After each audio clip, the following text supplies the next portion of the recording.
So I remember my first Sure. live. I remember she gave me a challenge of going live 60 days on FB. And, my Yeah. first live was like this, like you could never see it straight. It's still there, showing that to my students. Like, this is how I started. And wherever I am, I'm so proud of how I have, who I have become in the process. So, having Absolutely. said that, can you tell us the biggest mistakes, like maybe you have seen people doing, like what are those mistakes that you want to highlight in this conversation today? Sure. Well, I have done a whole lot of mistakes. I will actually start with a quote that a master has done far more mistakes than a beginner has ever tried. And I want to tell it to the people out there, and I will keep repeating myself during this show that it is so important to be failing. It is so important to be doing those mistakes. And only when you do those mistakes, you fail fast and you fail forward, you know. So the first mistake that I'm going to talk to you, Ranjani, about is the lack of clarity of purpose. A lot of times we are not clear. Essentially, what do we want to create a video around? Is it an educational video? Is it an inspirational video? Is it a video that you want to use for your VSL video sales letter? Or is it something Yeah.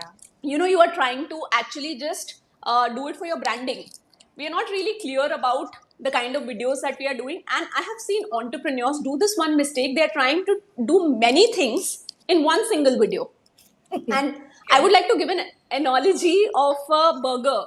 Like, if you have too many fillings in that burger and you try to eat that burger, everything is going to fall apart you Yeah. know so when people are overloading things, overloading information, overloading value, and not understanding the purpose of creating the video, that's like the first mistake that people do. The second mistake that people do is that they feel that, essentially, I know it all and I need to speak what I know.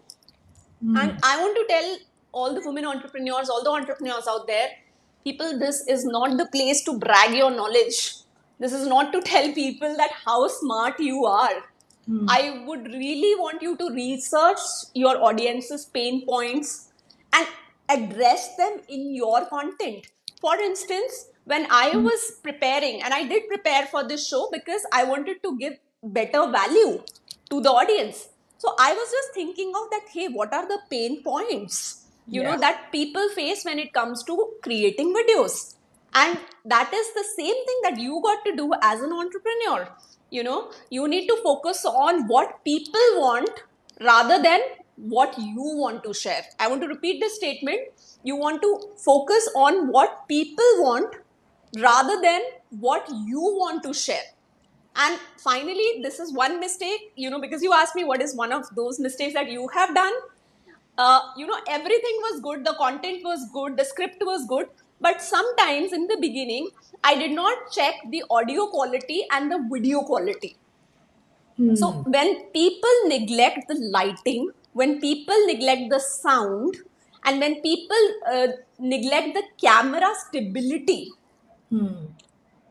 this actually ruins your video and it does not give you a world class video. Now, I'm not telling this to the people who are beginning with their video journey, but if you have started making a few videos, then the next level of your videos would be to invest in some good lighting, have a clear microphone so that your voice is going well, have a tripod so that the camera is on a stable surface for recording, and all of these things will come handy, when it comes to shooting your video. So I would just want to quickly summarize myself: not being clear about the purpose of shooting the video, ignoring your audience's need and talking about what you want to talk, and poor visual and audio quality. So these are some of the mistakes that I feel, a lot of entrepreneurs make when they are starting out with their video journey.